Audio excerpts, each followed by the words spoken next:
کہ زمین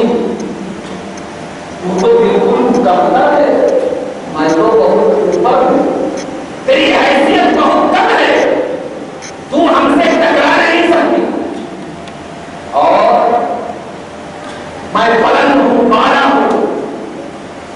اللہ اللہ، جب نبی پاک کو اللہ تبارک و تعالیٰ نے اس دنیا کو بھیجا تو اس وقت زمین نے کہا اے آسمان تو بہت چاہ گیا، اب دیکھ، اب بالا دے کر دیکھ، تو اگرچہ اوپر ہوگا، اگرچہ بالا ہوگا، لیکن مصطفیٰ میرے تو نیچے ہوگا۔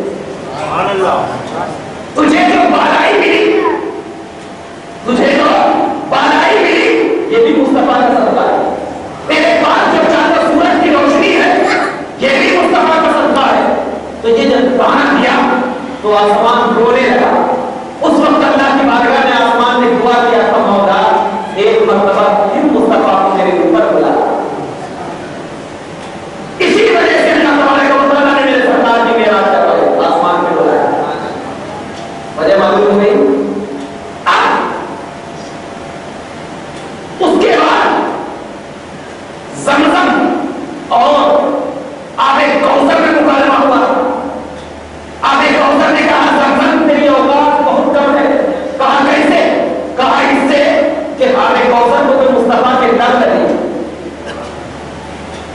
مصطفیٰ کے لگ لگے، اس لیے میرا مقام بڑھ گیا۔ زمزم نے کہا کہ مجھے تو بھی حضرت اسماعیل کی ایڑیوں سے نکلا ہے، فرشتوں کی ایڑیوں سے نکلا۔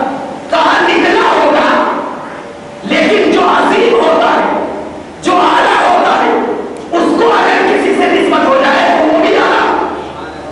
مصطفیٰ کے لگ لگے تو زمزم نہیں آبِ کوثر پاس ہو گیا۔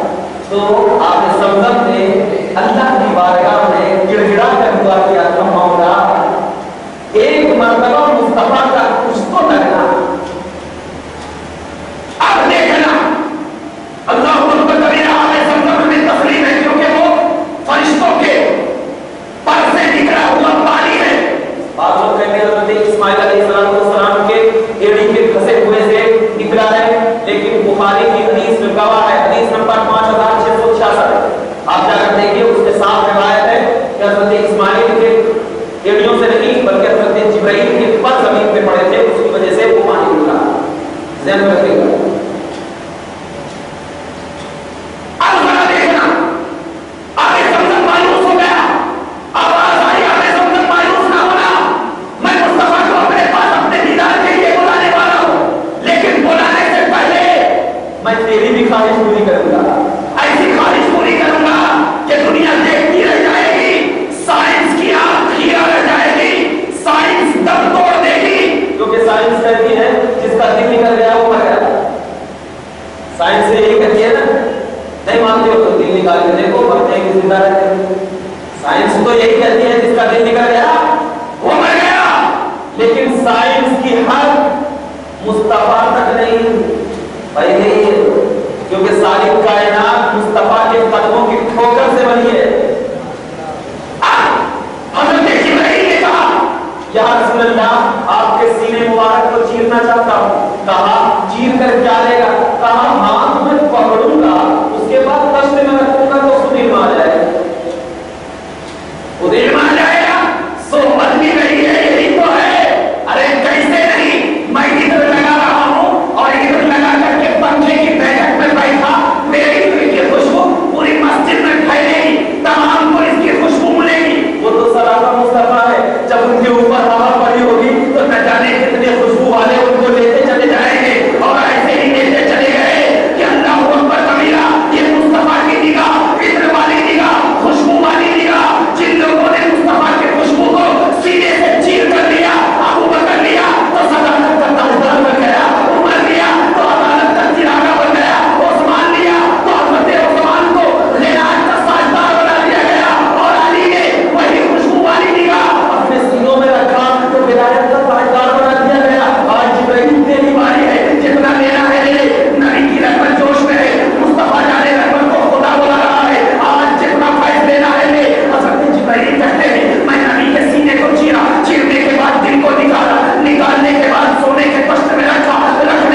سے جب اس دل کو دھویا گیا آب زمزم میں پلٹ کر آب کوثر کو جواب دیا، اے آب کوثر تیرے اندر نبی کے لب لگے تھے، یہاں تو نبی کا سب لگ گیا ہے۔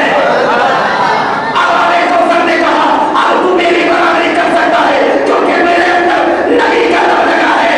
ارے یہ نبی کا دل ہے، اور جس کے سینوں میں نبی کا دل ہو جاتا ہے وہ سینہ سینہ نہیں مدینے کا خزینہ بن جائے گا۔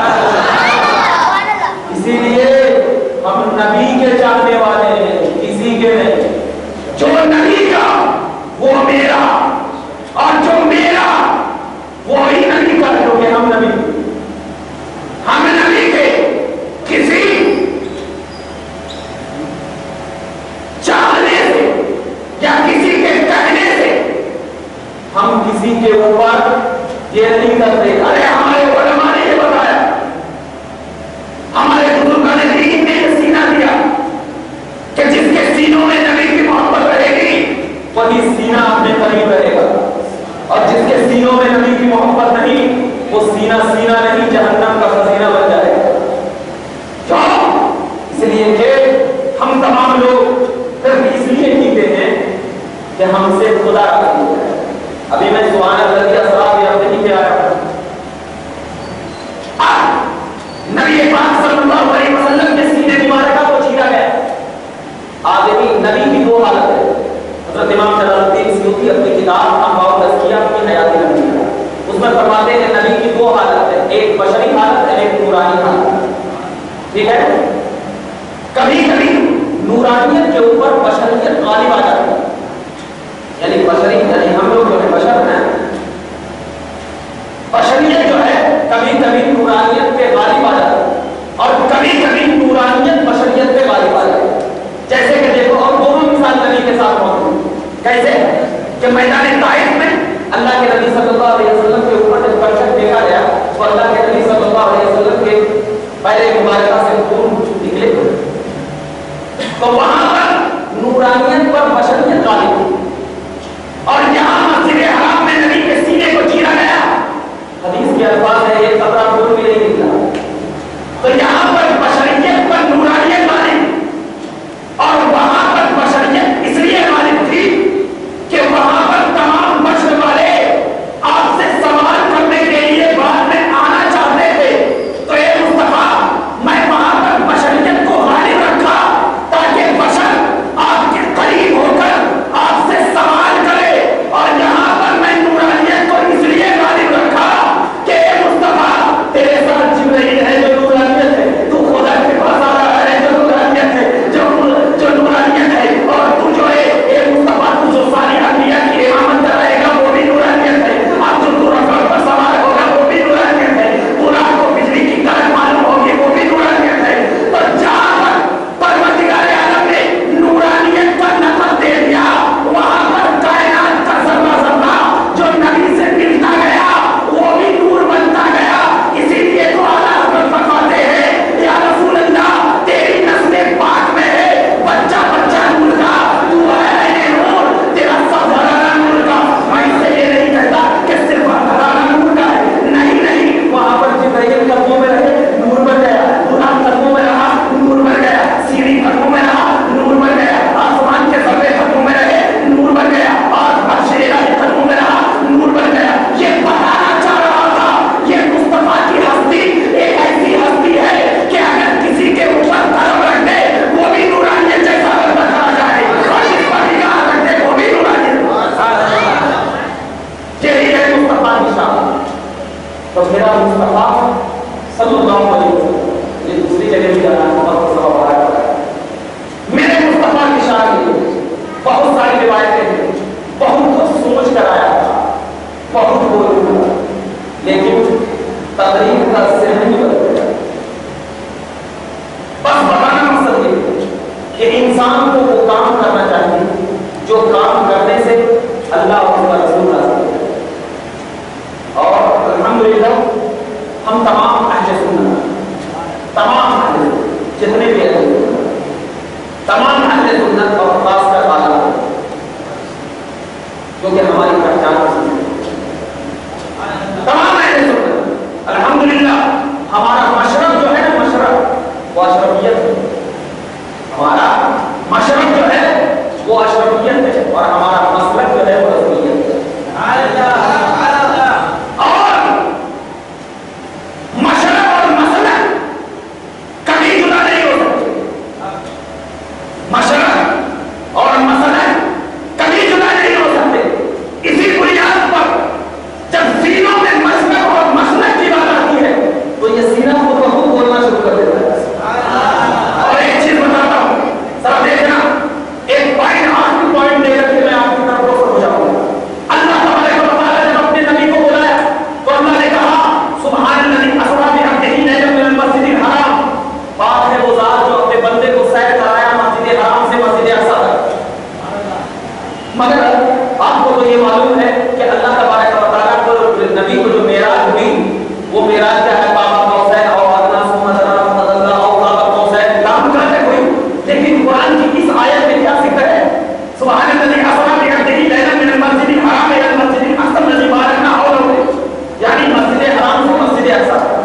بات سمجھ میں نہیں آئی کہ اللہ تبارک و تعالیٰ کے نبی کو تو معراج بابا قوسین او ادنی ثم دنا فتدلی وہاں تک لامکان تک معراج ہوئی, لیکن پروردگار عالم نے مسجد حرام سے مسجد اقصی تک کا ذکر اس آیت میں کیوں کیا؟ کیوں کیا؟ اب ذرا ایک سمپل سا پہلے مثال دے دیتا ہوں, اس کے بعد آپ کو تقریر سے بیٹھ دوں گا. سمپل سا مثال یہ ہے, کوئی شخص یہاں پر بیٹھا ہوا ہے, وہ حیدرآباد کے چپے چپے کو جانتا ہے.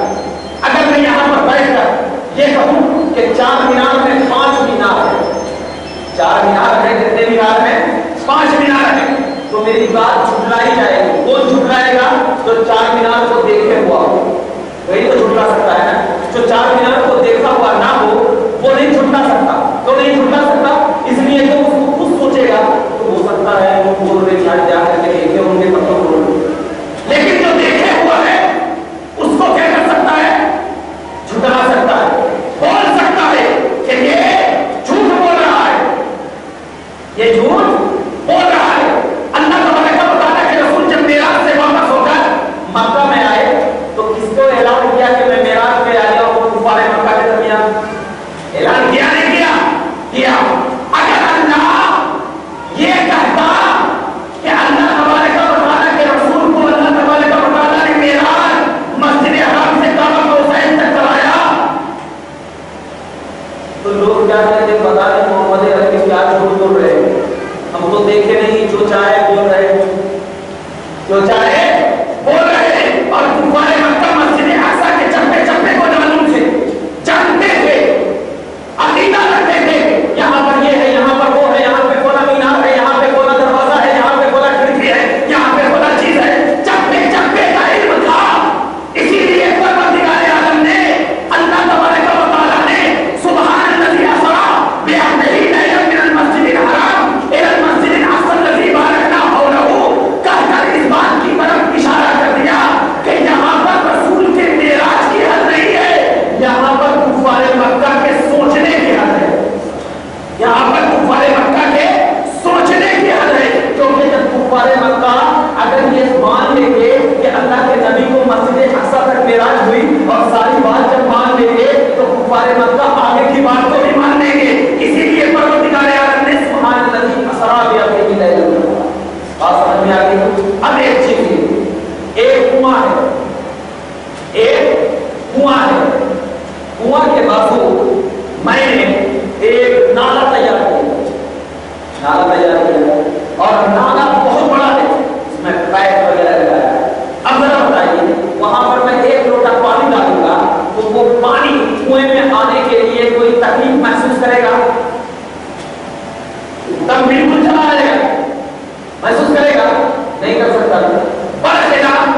اگر کنویں کا پانی اگر نالے کے ذریعے مجھے لینا ہے تو کچھ نہ کچھ تکلیف ہوگی, چاہے موٹر لگانا پڑے گا, چاہے اور بکیٹ لگانی پڑے گی, چاہے ڈول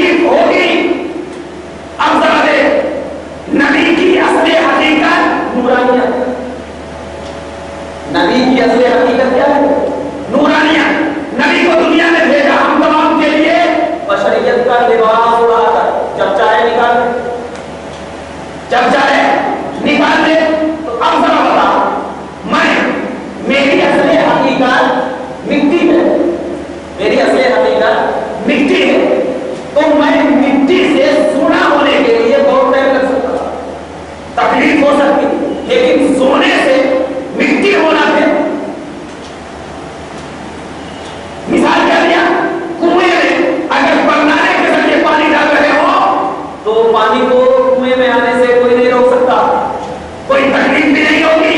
اسی لیے جب اللہ تبارک و تعالیٰ نے میرے مصطفیٰ کو اپنے پاس بلایا تو نورانیت کی کوئی تکلیف نہیں، کیونکہ نور نور سے ملنے جا رہا۔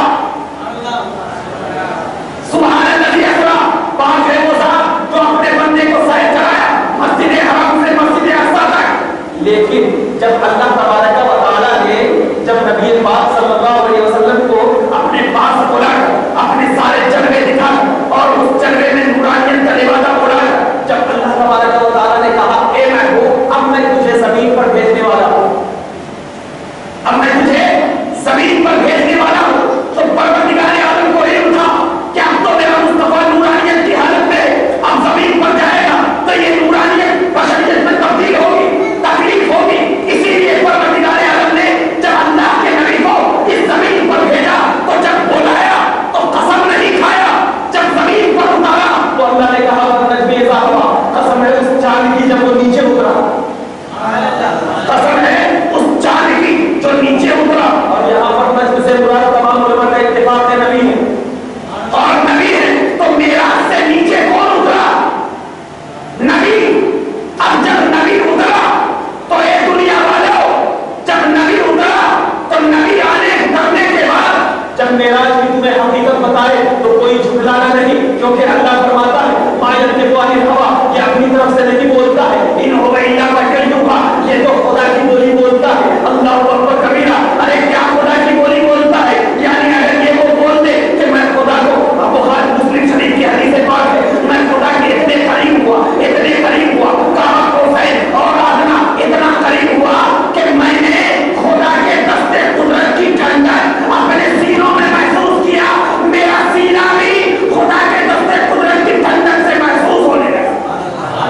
اب ذرا دیکھنا، خدا کی بولی بولتا ہے اور وہ بولی بولتا ہے کہ اللہ آگے آیت کریمہ میں تفصیل سے ذکر کرتا ہے، میں لے کر چلتا ہوں ایک اور حقیقت اس میں بتانا چلتا ہوں۔ اللہ تبارک و تعالیٰ نے فرمایا ما ضل صاحبکم وما غوی، ما ضل صاحبکم وما غوی، اللہ اکبر کبیرہ۔ اب دیکھنے کی تین صورت، مثال کے طور پر اگر کوئی شخص سورج بالکل 12 بجے ہو، آنکھ اٹھا کر دیکھے سورج کو دیکھ سکتا ہے، اس کی آنکھ کیسے ہو جائے گی؟ ایسے۔ اس کو چندھیانا بولتے ہیں، اس کو کیا بولتے ہیں اردو میں؟ چندھیانا۔ ایک تو یہ صورت ہے صاف نہیں دیکھ سکتا، اور دوسری صورت کیا ہے کہ اگر اندھیرے میں کوئی جا رہا ہو، لائٹ نہیں ہو تو صاف دیکھ سکتا ہے۔ اللہ فرماتا ہے ما ضل صاحبکم وما غوی، یعنی جو تمہارے سامنے میرے پاس آ رہے تھے نا، یہ اندھیرا نہیں تھا، پھٹکے نہیں، سیدھا ہے۔ اللہ فرماتا ہے کہ جب نبی میرے جلوے کو دیکھا تو میرے جلوے کو ایسا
رہ جائے تو زمین میں جان دے دے، جو زمین پہ رہ جائے تو زمین میں جان دے دے، اور زمین سے چلے جائے تو زمین مردہ ہو جائے۔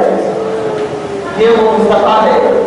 اسی لیے تو آپ کو معلوم ہوگا کہ پہلے نبیوں میں یہ بات ہوا کرتی تھی کہ کوئی بھی اگر کرتا، کوئی بھی گناہ کرتا تو اللہ تبارک و تعالیٰ فوراً عذاب نازل کر دیتا۔ بنی اسرائیل میں عذاب، حضرت عیسیٰ کی قوم میں عذاب، یونس کی قوم میں عذاب، تمام میں عذاب۔ میں کہتا ہوں یا رسول اللہ، اس سے بھی تو بڑے بڑے گنڈے آپ کی اس میں ہیں۔ ابو جہل ہے، ابو لہب ہے، اتبا شیبہ ہے، یہ تمام لوگ وہ تو اس سے بڑے بڑے گنڈے ہیں، پھر بھی عذاب نہیں آ رہا۔ تو اللہ کا قرآن کہے گا تو عذاب چاہتا ہے، میں تو عذاب دیتا۔ کیوں دیتا؟ اس لیے کہ مصطفیٰ موجود نہیں تھے عذاب دیا، لیکن اللہ کی یہ شان نہیں کہ ماں کا